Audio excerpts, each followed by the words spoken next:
sinzi abantu igihe bazumvira igisobanuro cy'ubuzima. ntago Muri ubu byoroshye buzima ni wowe ubwawe uhangana nabwo, byakunanira ugapfa setu. Abantu bakagusezeraho, bamwe bakarira, abandi ntibarire, abandi ntibanamenye ko wanapfuye. Hari abantu bavuka bakarinda bapfa nta muntu ubimenye, urumva? Hari n'abantu bavuka bagapfa abantu nta n'umwe wifuza ko bapfa, bakibaza ikintu kibaye. Hari n'umuntu uvuka ku munsi we wo gupfa abantu bakishima, yego bati tugize amahirwe, cyari cyaratuzengereje. urumva? Ubuzima ni uko bwubatse. N'abandi bashobora kuba barakibonye. Rwema ariko we ashobora kuba atarakibonye. Umwana ati papa wanjye ni Ndimbati, ariko impamvu ugiye kubikubazaho mu kanya nibwo muyene witwa Ndimbati ati se uriya mukobwa uramuzi? na Ndimbati we akategura neza n'uwo nyina rwose akaba amubeshyera. Kurabona uwo muntu ni umuntu mukuru. Ndimbati abantu batese mu myaka 6 ko papa Savitari yakaza amazina ya papa ye nayahe, ari byo bintu namuhamagaye ndamubwira nti ese papa wawe yitwa ndi? Ati ni Ndimbati. Ati ndashaka amazina yiswe n'ababyeyi, waba uyazi? Numva umwana ashwi. None se yayabwirwa n'iki? Nkisanga ndi kumuyoboza kandi wamugana ari icyamamare, ntajye niwe ntanabaze. Ibi bintu niba atari ugutwika, sibyo? Yarakwiriye kumusanga akabimubwira. Ngo yaramubuze. Ni nakejo yambwiye. None se nawe warabyemeye ko yamubuze? Kuko biraza kubageza kure cyane mu bijyanye n'amategeko. Abantu mukomeje gukina n'ibi bintu. Iyi mihanda nubwo ari imihanda ntabwo ikwiriye kubaho ibinyoma. Ndimbati Sylvestre, sibyo? Wihoreye Jean Bosco. Ibyo byawe wihoreye Jean Bosco ku mihanda ntabwo bizwi. Ntabwo bizwi, ntabwo bikora. Rwose birashoboka ko natera inda nka perezida w'imihanda, amazina ya nyaya ubona yiteye ntayamenye. Harya kuri yaca no ya Ndimba TV ntaziriho? Nzi ko hariho nimero. Ziriho pe? Niba ntaziriho ryaba ari ikosa. Oya ziriho ndabizi. Urumva rero yuko ibi bintu ku ruhande rumwe bishobora kuba ari prank. Kuri cyangwa se ari prank. Biramutse ari prank. Ari prank rero. Niho tugiye guhera. Kabere duhera. Uyu mwana nk'abandi bose yabonye yuko kugira ngo amenyekane abikirangirire ku mihanda agomba gukoresha izina rya Ndimbati. Yego. Iyi mihanda ibaho ibiryo. Sibyo? Niba yaje kwishakira ibiryo. Nuwo ngo wamenye se kubatandukanya? Ubu se nkwereka umwumbati, sibyo? Ufite isoni nk'iz'abakobwa. Umwumbati atari n'umuntu. Nk'uko abakobwa bagira isoni rwose. Yana ujyayo hajyayo uwo mwana. Itegeko twari dusanganye ryerekeye abantu n'umuryango riteganya ko umuntu wese utararenza imyaka 25 atagira se nyina kuko abazwa. Nta kirego kuri iyi si ya rurema ntiturabona umwana ujya kurega umuntu asaba ko ashakisha nyina. Keretse babandi baba barataye nyine byo byashoboka, ariko ni gake cyane. Iyo umwana avutse nyina abazwi. Ariko se ntabwo abazwi. Awe mbe wiriweho ubu mvuye hirya hariya ku ishuri, batubajije amazina y'ababyeyi, mvuga yawa ya mama ndayayoberwa. Gasaro TV. Bakunzi ba Gasaro TV tubahaye ikaze aho muherereye mu mpande zose z'isi, tubasuza cyane abari mu Rwanda n'abari ku isi yose mureba ibiganiro byacu. Wafata umwanya wawe rero ukareba ibiganiro byacu, ukaduha inyunganizi uko ubyumva, uruw'ingenzi kuri twe duhora tubashimira.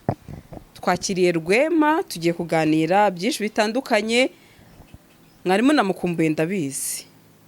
Rwema tugwaye ikaze nanone nakagaruka, reka mvuge gutyo. Murakoze pe, murakoze. ariko harimo n'umukobwa wanjye di se muvuze nti reka muvuge bamwumve. Buriya Jennifer yabaye umukobwa wanjye uri adoptive Jennifer uhe wo ku mihanda. oh Narabonye ukuntu ahora ababaye neza neza mu biganiro bye, mbona ibitekerezo by'ukuntu ari byiza, ariko mbona akababaro yatewe no kubura ababyeyi. Ndavuga nti nkwigiriye umwana wanjye rwose, yo aho mama wawe atari, aho papa wawe atari, ndahabaye. Imana igumugisha. Nuko mugira umukobwa wanjye nk'aho mufite nk'uwo nabyaye mu mubiri. Yego Rero sinzi aho nabivuze mu kiganiro, baraza muri comment ngo ubuse ngo urarebye ngo usanga Jennifer ngo ari we mwana w'imfubyi ngo ubabaye ngo kurusha abandi ngo kuriye kubera umubyeyi. Nta muntu n'umwe mfitiye ideni ryo kubera umubyeyi. Nta muntu n'umwe mfitiye ideni ryo kubeshaho, sibyo? N'uyu Yesu dutangiye tuvuga ijambo rye, reka nkubwire, hari benshi cyane bamupfiriye mu maso akabibara nk'aho ibyo bitabaye. Ntabwo yazuye abantu bose, ntabwo buri munsi yahazaga abantu ibihumbi 5 ngo abahe imigati, nubwo benshi bamukurikiraga ari byo bishakira. Yego Ariko ntabwo yakoraga ibyo bitangaza buri munsi. Sinzi abantu igihe bazumvira igisobanuro cy'ubuzima. ntabwo Muri byoroshye ubu buzima ni wowe ubwawe uhangana nabwo, byakunanira ugapfa setu. Abantu bakagusezeraho, bamwe bakarira, abandi ntibarire, abandi ntibanamenye ko wanapfuye. Hari abantu bavuka bakarinda bapfa nta muntu ubimenye, urumva? Hari n'abantu bavuka bagapfa abantu nta n'umwe wifuza ko bapfa, bakibaza ikintu kibaye. Hari n'umuntu uvuka ku munsi we wo gupfa abantu bakishima. Yego Bati tugize amahirwe, cyari cyaratuzengereje. Urumva? Ubuzima nuko bwubatse. Nta formule. Ugiriye ishyari ko Jennifer natangaje ku mihanda ko abaye umukobwa wanjye, wowe hari ko atari wowe ubibaye. None se njyewe naba umubyeyi w'abantu bose? Buriya nawe uwawe arahari. Yego Uwawe umubyeyi arahari. Niba adahari kandi uri imfubyi, ntabwo ubaye uwa mbere. Hari abagutanze kuba imfubyi, nawe ukurikiraho, hari n'abazaza nyuma yawe. yego Uko byamera kose ugihumeka, ni wowe ugomba guhangana n'ubuzima. Ibibaye kuri umwe ntabwo bigomba kuba ku wundi, sibyo? yego Uwa kane reka mbe muzigana, nta kibazo, sibyo? Kuko yarenzeho n'ubundi bari batatu. ntacyo aza kutumarira, ariko rero turamushimye. Uyu wa kane nawe turamushimye, sibyo? Twikomereze ku zindi ngingo. Yego. Ndahera kuri iyi ngingo so. Iyo ushaka. Reka mera ku ngingo ya vuba cyane. N'abandi bashobora kuba barakibonye, Rwema ariko we ashobora kuba atarakibonye. Umwana ati papa wanjye ni Ndimbati. Ariko impamvu ugiye kubikubazaho, mukanya nibwo muye witwa Ndimbati, ate se uriya mukobwa uramuzi? Ati mugishina oya duhuye, ntabwo abibonye. Oya. Uhuye nande? Uhuye n'uwo mwana? Oya muye na Ndimbati. N'uwo mwana twaravuganye ejo. Ngiye kuri telefone iminota 9, umwana ndamubwira ate se uramutse uri gutwika kibi amategeko yakureba. Ati ubwo mama wanjye niwe wabarambeshye. Bitaza kuncanga. Abantu benshi rwose ikintu bita itegeko ntabwo bazi icyo rivuga ku kintu icyo ari cyo cyose. Uri kunyumva? Ndagukurikiye. Nibaza ninjye muntu wenyine utinya amategeko. Niyo mpamvu abantu benshi bibona kuri RIB no mu masitasiyo atandukanye hirya no hino ya polisi bafunze, abandi bakisanga amageragere. Kandi ikintu cyabafungishije, bamwe ukumva barimo baravuga ngo nari narabivuze ku mihanda. Ndagira ngo ubanze urebe neza. Kivuze ariko uravuze. Nyine ndavuze. Kabigucanze? Ati birancanze. Ibi binyibukije wa mukobwa waje akavuga yuko avukana na Clarisse Karasira. urwo rugero telke nirwo amakomenti yose yatanze babivuze muri komenti birasa uko nyine se buriya Clarisse ntuzi ko yahise amwihakana nawe yego byarangiye gute kwanza mubanze mumbwira ibyaba ari uko byarangiye byarangiye ngo basanze ntacyo bapfana ubwo rero urumva ubusesenguzi hano biroroshye cyane Clarisse batweretse nawe abyemeza avuga ngo ni umuvandimwe wa Karasira wamwihakanye sibyo bikarangira amwihakanye kuko affaire ikaba closed ko ntacyo bapfana nibi birashoboka umuntu ashobora kuba yaribonye asa na Ndimbati we akategura neza n'uwo nyina rwose akaba amubeshyera kurabona uwo muntu ni umuntu mukuru sibyo afite 17 ans nyine ni umuntu mukuru 17 ans ni umuntu mukuru nubwo mu mategeko niho ndi kuvuga n'ubundi niho iyo nigire mu mategeko mba najyanye muri umuntu witwa Rwemuyazi yego rwe hari ikintu cyatunguye abantu benshi gishobora nawe kugutungura yavuze ati mu myaka 6 nibwo mama yambwiye ko papa ari Ndimbati abantu batese mu myaka 6 ko papa Savitari yakaza amazina ya papa ye nayahe ari byo bintu namuhamagaye ndamubwira nti ese papa wawe yitwa ndi ati ni Ndimbati ati ndashaka amazina yiswe n'ababyeyi waba uyazi numva umwana ashwi none se yayabwirwa n'iki umwana yayabwirwa n'iki ahubwo si wowe karame amazina ya Ndimbati turayazi ndayazi hari impamvu yazi ariko ari ku mihanda nese ubwo njyewe ahubwo ni gute nakisanga mfite imyaka 17 mama wanjye yarambwiye ko hari umupapa wamuteye inda hanyuma uwo mupapa sinshake kumenya n'amazina ye nkisanga ndi kumuyoboza kandi wamugana ari icyamamare ntaje niwe ntanabaze ibi bintu niba atari ugutwika sibyo yarakwiriye kumusanga akabimubwira ngo yaramubuze ni nakejo yambwiye none se nawe warabyemeye ko yamubuze hari ikibazo namubajije ni ese witeguye kuba ibi bintu wazabihanirwa basanze amategeko uri kubeshya ati kuko ibi bintu nk'abanyamakuru turabikora ariko kugeza ubu ntabwo yabihanirwa hahanwa uwo nyina niko nawe yavuze wahita mwihakana ko atabimubwiye atubwa ikibazo cyaba ari mama ugifite njyewe nta kibazo mfite nibyo rwose ati none se ko ari mama wabarambeshye kandi uwo mama arahari rero inama ya mbere yihutirwa ni Ndimbati ugomba gukurikirana ibi bintu kandi akamenya ko birangiye sibyo n'impinja barazizana akaziheka si twabonye nanone mu kiganiro ahetse uruhinja se yego nubwo mwashoje muvuga ko ari puranka n'iyi ushobora gusoza ari puranka cyangwa se bigasoza ari ukuri biramutse bishoje ari puranka ariko byaba ari bibi kuko ntabwo ari uyu mwana ari uwo nyina ntibaratubwira ngo ni puranka puranka bikwiriye kurangira abantu bahita bavuga ngo ni puranka kuko biraza kubageza kure cyane mu bijyanye n'amategeko abantu mukomeje gukina n'ibi bintu iyi mihanda nubwo ari imihanda ntabwo ikwiriye kubaho ibinyoma buri kinyoma bitewe n'ingaruka cyagira ku bantu sibyo hakwiriye kujya habaho ko abantu baryozwa ibintu bazana ku mihanda perezida harya umaze imyaka ingahe witwa perezida w'imihanda ntabwo nabyibuka gusa nzi ko igera muri 3 gusa biramenyereye byarafashe 3 gusa nzi ko irimo ibaze rero uyu munsi yaje umwana w'imyaka 17 atazi Rwema ati mama wanjye yambwiye ko papa wanjye ari perezida w'imihanda kandi Rwema ari exposed oya icyo nendaga kuvuga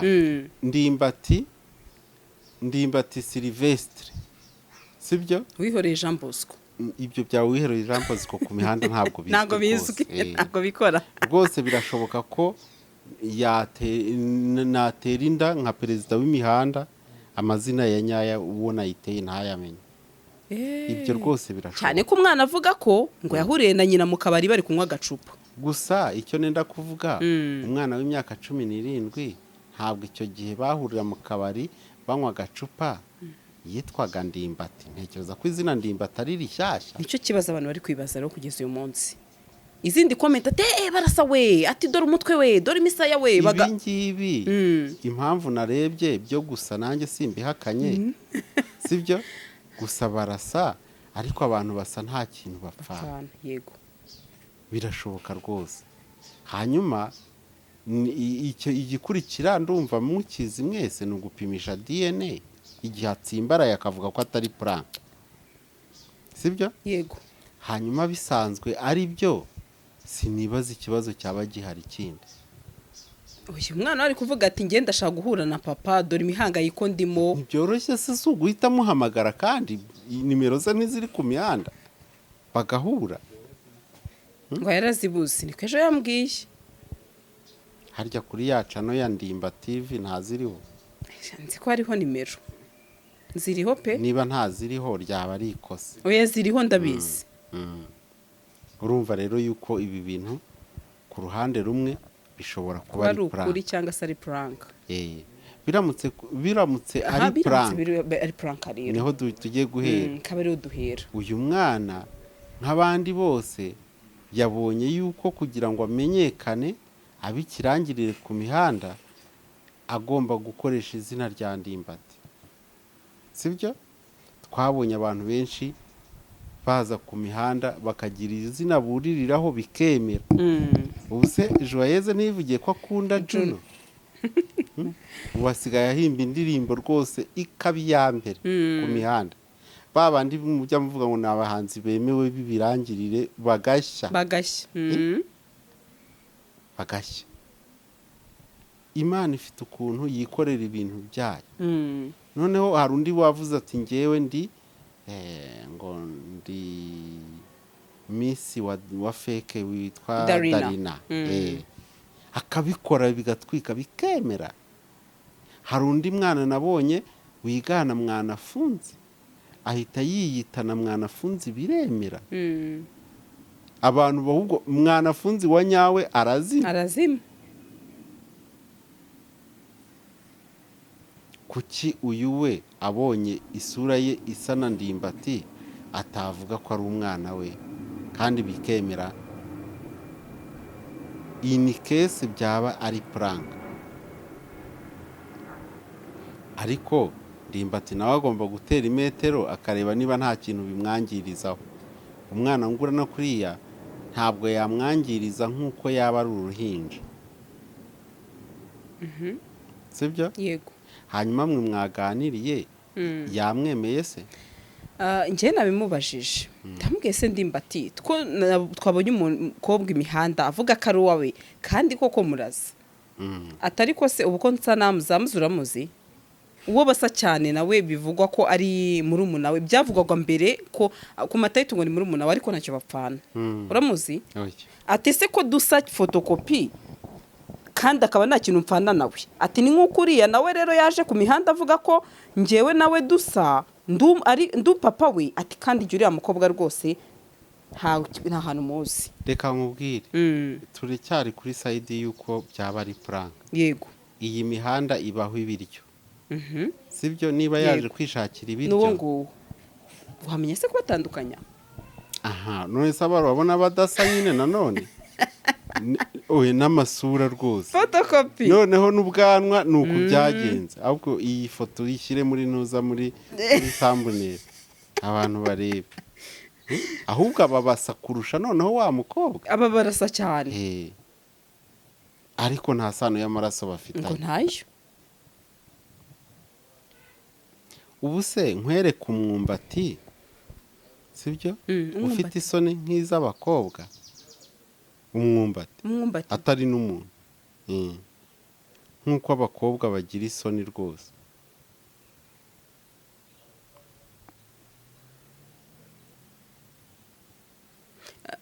Aramutse ari prank rero niho twari turi.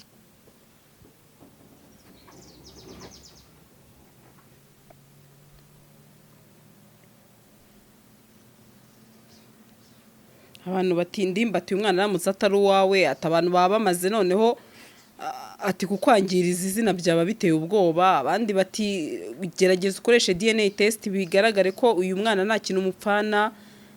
Ndumva ibi bintu byabaye akasamutwe rwose birashoboka cyane. nta kiri umwumba turaza kuwunyereka twikomereze. Kwereka kuri hafi se uri kutari hafi kure. Ntabwo uri kure. Mwereka umwumbati ufite isoni neza nk'uko n'umuntu agira isoni, sibyo? Umbwira iyo fenomene nayo ukuntu yagenze ngo bigende gutyo.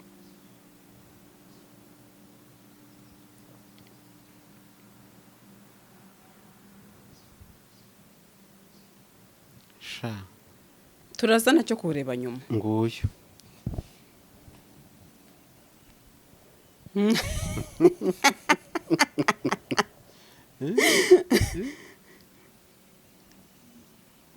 Beaucoup de choses dans Emmanuel qui a honte, c'est la première fois pour moi. niba ibi bishoboka, Isoni numpaka ntago sinzi. niba ibi bishoboka ku mwana w'umuntu byashoboka cyane kurenza.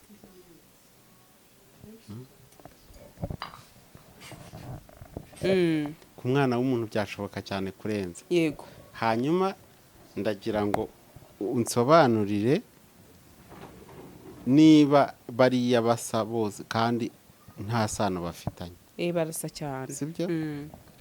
Ubu ngewe nuko ntawe muntu ndabona dusa, ariko byanze bikunze barahari. Ntago babura. Dore nigeze kumva nuko yapfuye ntanamumenye tudahuye, bavuga ngo nsa n'umugabo wahoze ayobora intara y'amajyaruguru witwa Bose ni Bamweme, ariko ngewe namureba nkabona tudasa. Ni nk'ukuntu muri komenti zimwe nkisoma komenti bavuga ngo nsa nanjye na Ndimbati, ariko ngewe nkareba rwose nkabona wapi buriya sera wapi, rwose igisubizo ni wapi. Ariko aba bantu nyeretse barasa. Ukibona uyu mwana ubonye basa. Ari umwana ndarebye mbonye basa, ariko unyeretse aba ba kabiri bo basa cyane nk'intobo. Intobo nizo ngo zisa cyane, urumva? Rero uyu mwana w'umukobwa niba ari uwa Ndimbati byanyabyo, step ya mbere ntabwo ari ku mihanda, ni DNA. Yego. Cyangwa amategeko. Amategeko se ngo amarike? Amategeko ntabwo Ndimbati ari umuntu wajyana mu mategeko yakwihakanye kandi abona ari byo. Yego. Umutima wa Ndimbati ntabwo byageze iyo hose. Umuntu bijya mu mategeko, ibikwiriye kujya mu mategeko n'ibiriya byaba Bruce Melody na niba ari Agasaro ni agaki hari? Gasaro Diane. Diane. Ni Gasaro se? Ndumva ari Gasaro Diane. Nimba ntibeshye gusa nzi ko ari Diane. Nibyo bikwiriye kujya mu mategeko. Ariko si Diane ujyayo, hajyayo uwo mwana. Itegeko twari dusanganye ryerekeye abantu n'imiryango riteganya ko umuntu wese utararenza imyaka 25 atagira se nyina kuko abazwa. Nta kirego kuri iyi si ya rurema ntiturabona umwana ujya kurega umuntu asaba ko ashakisha nyina, keretse babandi baba barataye nyine byo byashoboka, ariko ni gake cyane. Iyo umwana avutse nyina abazwi, ariko se ntabwo abazwi. Akenshi ndetse no mu muco wa Kinyarwanda bavuga ko umwana amenya se abibwiwe na nyina. Ni kenshi cyane twabonye ku mihanda n'ahandi ababyeyi bibeshya b'abagabo, bibeshya ko abana baba mu rugo ari ababo, kugeza ubwo byamenyekanye leta yo mu gihugu kimwe igiye guhemba buri mubyeyi wese urengeje abana 5, kuko kubyara byari ingume. N'imburayi ubu ngubu za Canada abantu bafite abana benshi barahembwa. Yego. Sibyo? Icyo gihugu ryavuze ngo buri muntu wese urengeje abana 5, buri mwana urengaho ni miliyoni y'amadolari kuri buri mwana urenga kugira ngo bashishikarize kubyara. yego noneho umubyeyi yicaza umugore ati rero madame, hari amabanga amwe n'amwe naguhishe, bibaye ngombwa ko nyakubwira ubu nyine. urabona dufite abana 3 hano mu rugo, kandi bamaze kwemeza ko buri mwana urenga kuri 5 ari miliyoni y'amadolari. yego bitumye rero ibanga naguhishe by'uko mfite abana 4 hanze ndi kubwira, kugira ngo aya mafaranga tuyacakire. umubyeyi ati n'inzara imaze iminsi turembeje muri uru rugo, genda uzana abana mu bandi uhita ubashyira kuri lisite, ahubwo batwihere amafaranga. umugabo ati umugore mwiza urakoze, nari naratinye kubikubwira numva utambabarira icyo kintu. none ubwo barahoberana rwose, hagenda we ajya kuzana abandi bana. bangahe? 3. urwo rugendo rwibutse barutubwiye. sibyo? aje asanga hano abatwaye kwa basi, aje ahageze asanga 3 bari basanzwe mu rugo, we yagiye kuzana 4 bo hanze, basanga 3 ngo babe 7 babahe miliyoni 2 z'amadolari. ahageze mu rugo asanga azanye bangahe? azanye 4. ahageze asanga hasigaye 1, baba 5, kandi barahembera abarenga kuri 5. atase abandi bana 2 bagiye ati none se wari uzi ko ari wowe ubyara hanze wenyine? base bamaze kubajyana. intambara birarose. ibyari imbabazi bibyara noneho amahane menshi. ntabwo ari wowe ubyara hanze wenyine, base baba bana 2 wibwiraga nawe ko ari abawe, nanjye ahubwo mbabarira nk'uko nakubabariye. aba bana 2 wibwiraga ko ari abawe, si abawe. feri zivuka gutyo. mu myaka rero 17 uyu afite, nta gitangaza cyaba cyarabayeho ko Ndimbati yaba yarahuye na nyina koko nk'uko abivuga mu kabari hakavamo umwana. birashoboka. icyatumye bikunda kuri Firidausi ntabwo yaba ari we yigiyeho. none si uyu munsi akaba ariyo mpamvu rero bimenyekanye uyu munsi, kandi Ndimbati tumuzi ku mihanda. abana benshi mu muco nyarwanda, ababyeyi bakunze guhisha base b'abana, sibyo? ubwo twavuye ku ruhande rw'igihe byaba ari prank, twaje ku gihe ari reality. ariko kuri prank wavuye utatubwiye biramutse ari prank uko byagenda ni Ndimbati wabigena. uko byagenda ni Ndimbati wabigena. hanyuma igihe byaba ari ukuri rero, keje nambwiye ngo nzabahuze, nta kibazo. nakubwiye ngo Ndimbati ntabwo ari umuntu wakwanga guhura n'uwo mwana bakaganira, sibyo? bakaganira bakagira ikintu kivamo, byaba ari byo bitaba ari nabyo, sibyo? arashaka kwizamukira igihe byaba ari prank, sibyo? hanyuma niba atazi se umubyara, byaba byaratewe na nyina, sibyo? yego. kandi ababyeyi benshi b'abagore usibye ab'iki gihe nibo babivuga rwose. ariko abambere kera ntabwo bavuga. bamwe baterwa isoni no kuvuga ko yabyaranye na kanaka bakabahisha. ababyeyi benshi bagahisha base b'abana. hari abantu benshi cyane ku mihanda batazi base rwose. ujya kubona no ku irembo ukabona ku mwanya wa se harimo akarongo, nta se wanditsweho, kuko nyina warahari arazwi. ba nyina barahishe amazina, cyangwa batarigeze banamenya rwose use wa nyawe ari uwuhe. bya bindi bya Dani Vumbi ngo wakirigiswe na benshi, ntamenya uwamusekeje. ariko wanamagaye nyina mu kiganiro ngo nimero ngo yanga gucamo. yanze gucamo, uragira ngo mbivugeho iki? nyine ikintu gitangaje, bamwe bati niba nimero ya mama yanze gucamo yari kubura n'umuturanyi yahamagara ati, cyangwa ibi bintu wabona muri kubeshya. aho twahavuye twagiye kukuri. biramutse ari ukuri, umwana wese iyo hari n'indirimbo kera bajyaga baririmba ntari kwibuka y'umwana ngo yewe dawe mbe wiriweho ubu mvuye hirya hariya ku ishuri batubajije amazina y'ababyeyi mvuga yawa ya mama ndayayoberwa. Icyo gihe noneho hari ababyeyi benshi n'ubu ngubu birazwi bata abana bakabasigira base, uyu se kubwo kurera uwo mwana akanga kumubwira nyina, na ba nyina benshi banga kuvuga base. yego Ariko wa mwana we agahorana ku gahinda ko gushaka kumenya realite y'ibintu. tumaze Yeah. kumenya. Wabonye ikiganiro cya Jennifer uyu mukobwa wanjye ko yakomeje guhatiriza mpaka amenye se ngo ninde. Abana benshi rero bakura bashakisha ababyeyi, bakabikora mu buryo bishakiye bwa nyabwo, ariko mu bw'amategeko ho habaho icyo itegeko ryitwa rya rindi maze kuvuga ry'umuryango ryita recherche de paternité, aho ujya gutanga ikirego umwana wese uri munsi y'imyaka 25 agana urukiko agiye kurega uwo akeka ko ari se utabyemera. Bene abo baregwa kuko batabyemera.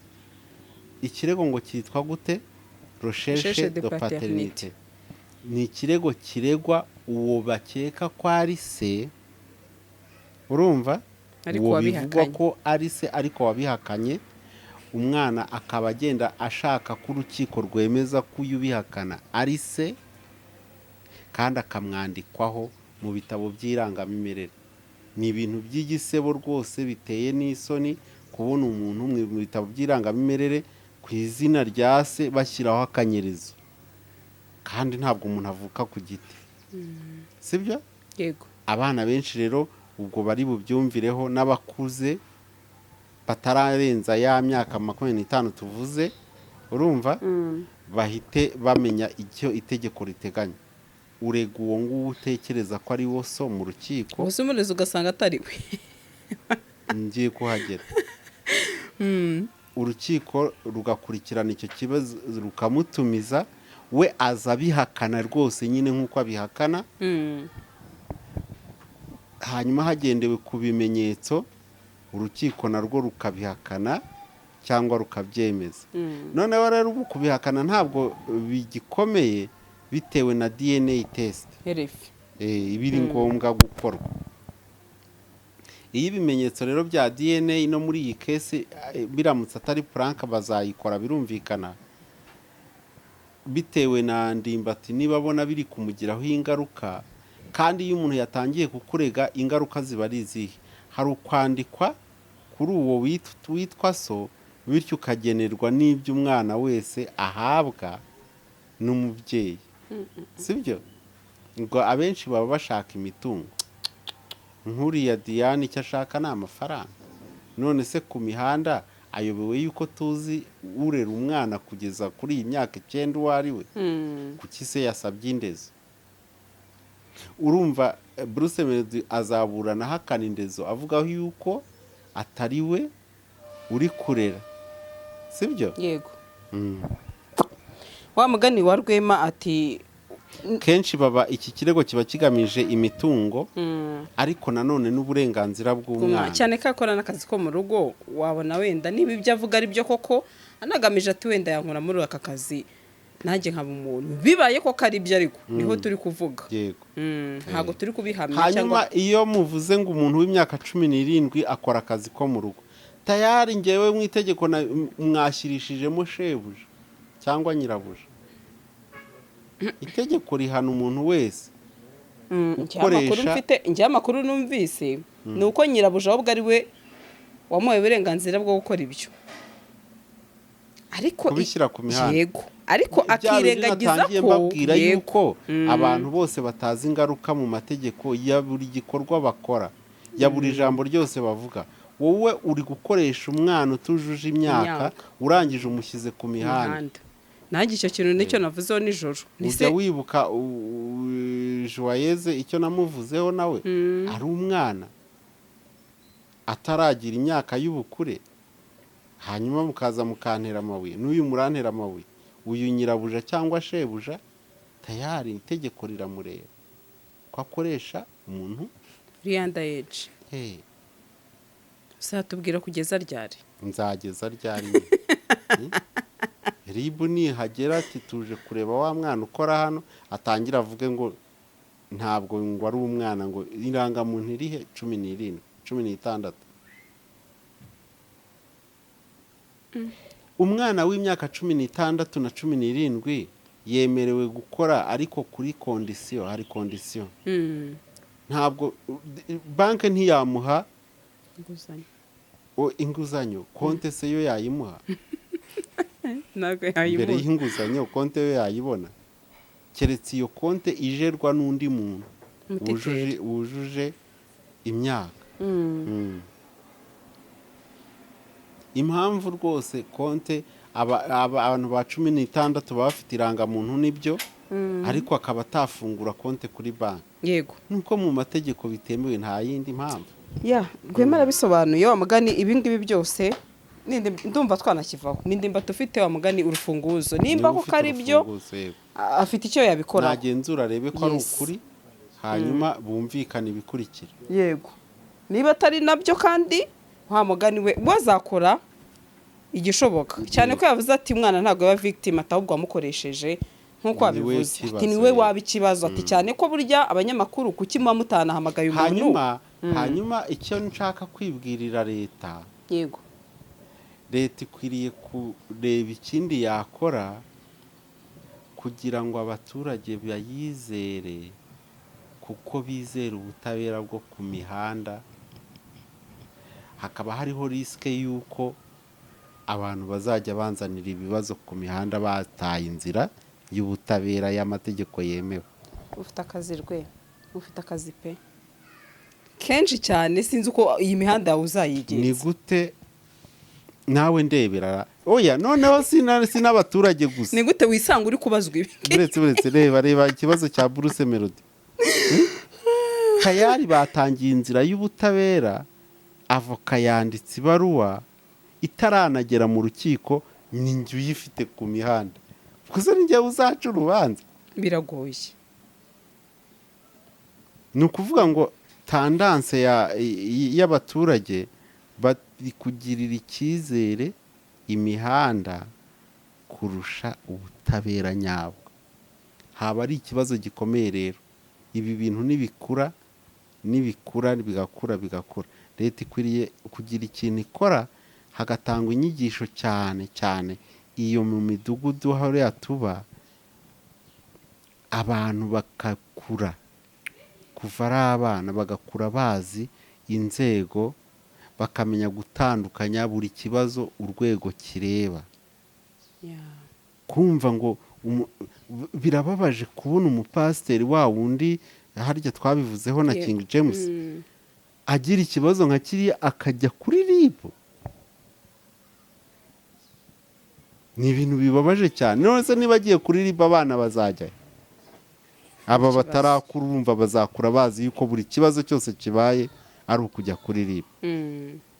Noneho ribu kuko ibintu byayisanze atariyo bigomba gusanga, nuko nawe mu mutima we yigira inama yo kuvuga ngo ribu yaramurangaranye, atinya kuba perezida wa repubulika. Kweri mu nshingano, muri profile z'umukuru w'igihugu. Ubu ibibazo byose dufite tubwire perezida. Izo nzego ze zaba zibereyeho iki? Ni ikibazo nge nifitiye, kuki izi nzego zitizewe ku buryo buri kibazo kiza ku mihanda. Cyo ni ikibazo, ni devoir utanze. Ku rundi ruhande, Rwema, imihanda yawe rero iri kunyerera. Gasaro TV.